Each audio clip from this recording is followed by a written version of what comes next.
Hello E39 source, Christian here with the 2000 BMW E46 330 Ci. This is my introduction video where I give a quick walk around the car, a bit of a history about what I've done to the car, a bit of the car's history before I bought it and some future mods or upgrades. So as I said, it's a 2000 E46 model. It's the 330 Ci, an 06 of 2000. So it's one of the first 330s delivered to Western Australia. I bought it in December of 2016 off the same family that bought it new in 2000 from Auto Classic BMW, the only authorised BMW dealer in my state. I bought it with 110,000 kilometres on the clock. It's now got 115,000 Ks. Sorry, 125,000 kilometres. So before I bought it, it had just had normal servicing done, so normal oil changes, normal oil filter changes. It also had the front control arm bushings replaced in 2012 or 2013, I believe. And then in October of 2016, just before I bought it, it had the expansion tank and the thermostat replaced as well. So pretty standard servicing. It is my daily driver, so I've spent a fair bit of money in replacing, through preventative maintenance, in replacing some of the common wear and tear items, some of the common failure items in these particular BMWs, which we'll run over shortly. So as you can see, it's finished in fern green metallic. This was one of the launch colours for the E46 and only available in 1999 and 2000. On the inside, it's got beige leather interior with wood grain. I'll show on the inside shortly. So in terms of options, as I said, metallic fern green paint, style 44 17-inch BMW wheels. These are wrapped in 225 by 45 R17 Toyo Proxy tyres. Overall, I'm not very happy with these tyres. They hum incredibly loud at 50 to 60 kilometres an hour and also 100 kilometres an hour. They're being swapped out for a set of Pirelli P7 tyres very soon, so that will hopefully alleviate that sound. Also got the xenon headlamps, which are standard on the 330s, on all Australian delivered 330s. And what I like about the 330 is this contrasting silver grille at the front. So when you have a dark paint, like my dark green or black or a dark grey, it looks very, very nice.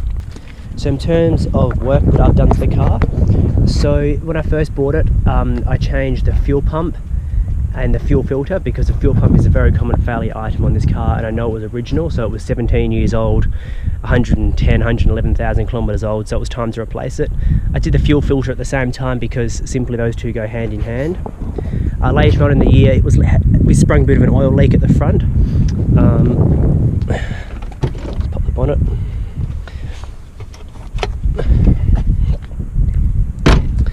So as I said, we sprung a bit of an oil leak at the front, so that was determined to be a leaking valve cover gasket. Again, just a common failure item on all old cars. Very common on these ones. So did valve cover gasket there, 6 spark plugs as well, because we're already around there. Probably June, July, we had a bit of threw up a few check engine lights on the dash, so the DSC light and also the brake light, I think it was. Pulled a code from there, and that was a vacuum leak, so we diagnosed that to be a leaking lower intake boot. So we've got new lower and upper intake boots, new hose clamps and a new diesel valve, because again that was original. Power steering flush in April or May, I think, and the new power steering reservoir gasket, that's still leaking, just common BMW things. Then in October of 2017, it did a full cooling system overhaul. So as I said, the only thing that had been done previously was the expansion tank and the thermostat.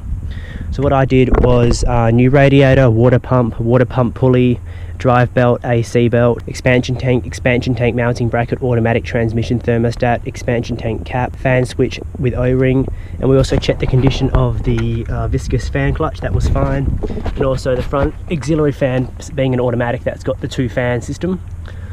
So those 2 fans checked out fine. So really I wanted to get the cooling system done before it turns to the hot Australian summers, where each day is around 35 to 40 degrees Celsius on a daily basis. I use this car each day, so I can't afford to have it off the road. In terms of niggles, so overall the car's going very well. There's a couple of stone chips, as you can see at the front, so I want to get those touched up soon. There's a little bit of gutter rash as well.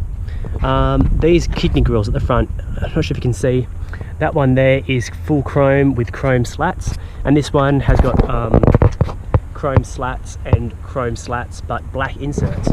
So they're either this one's fake and this one's original, or this one's original and this one's fake. So what I'm going to do is switch this one to the full chrome because I like that full chrome look. Other niggles, I want to replace the xenon bulbs simply because I don't think they're as bright as what they should be. As I mentioned, a bit of gutter rash on there.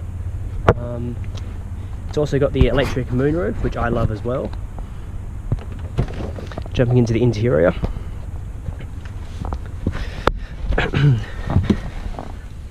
Excuse my panting, it's 35 degrees today at the moment. So yeah, beige leather interior, wood grain trim. So this car from factory came with what it was option S602 or S609, and that was onboard monitor. So my car doesn't have a navigation computer in the boot, but it did come with a 4x3" monitor in the dash. I switched that out earlier this year with a 16:9 monitor from a 2002 330. What I would like to do is do a Bluetooth retrofit, because I think this car is pre-wired for Bluetooth. I'm not 100% sure. So that would be a nice mod to do. But in terms of the interior, it is in very good condition. Front passenger seat is fine. Sun visor, rear seats are in excellent condition. Another little niggle I have is this center console here. There's a few little chips on here, and it's very, very dirty. And again, at the back, there's a few little chips here and there. Again, that's just very small niggles, but I use this car each day, so I want to bring it up to my particular standard, and I will be holding it onto it for a fair while. Give a bit of a kilometer readout as well. So this car is very, very low. When I was buying this car, I wanted a car with between 100,000 to 150,000 kilometers, and I knew it had to be a 325 or higher because I was coming from a car that had a 3.5 litre V6 5-speed manual. So I knew it had to be at least a 2.5 inline 6 in the BMW to get similar. 125,105 kilometers. I drive this car each day, average speed 37.5 kilometers, time 11:51 AM. 27 degrees, so it's not 35 degrees, my apologies, it sure as hell feels like 35 degrees. 10.5 litres per 100 kilometres, not bad from an inline 6, I'm very impressed with that. And range. So yeah, we got rain sensing wipers, auto dimming mirror, dash cam in there, that I did a hardwire following an E39 source video, front and rear fog lights, parking lights, xenon globes. Bit of an interesting story about the lights. When I first bought the car, I was driving it home on the very night that I picked it up, and on the dash, on the little car logo in there, it came up with a bulb warning light, and I thought, oh no, is that one of the xenon bulbs that are blown already? But luckily it was only a parking light, so that was an easy fix. So that was quite interesting. The first night I bought the car, it already had problems. In terms of future mods, I'm not really one to modify my cars. I want to try and keep this one as clean and as original as possible, because there's not many 330s in Australia that are in original condition like mine. I love the fern green paint, I love the beige interior, and I love the wood grain trim. So what I'm probably going to be doing is, again, as I mentioned, putting a decent set of Pirelli tyres on there. The CCV PCV system is original on this car, so I would like to get that changed before it starts to give me problems, before it starts to burn and eat lots of oil, or worse still, just dump it all on the floor.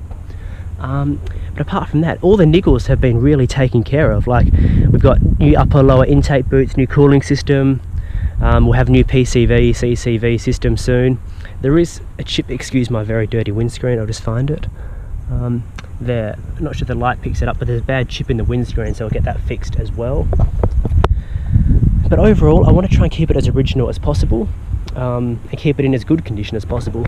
So I'll be releasing a video every 3 to 4 months probably. So this is the introductory video slash pre-summer video. We might do a pre-winter or a post-summer video. We might do another pre-summer one of 2018.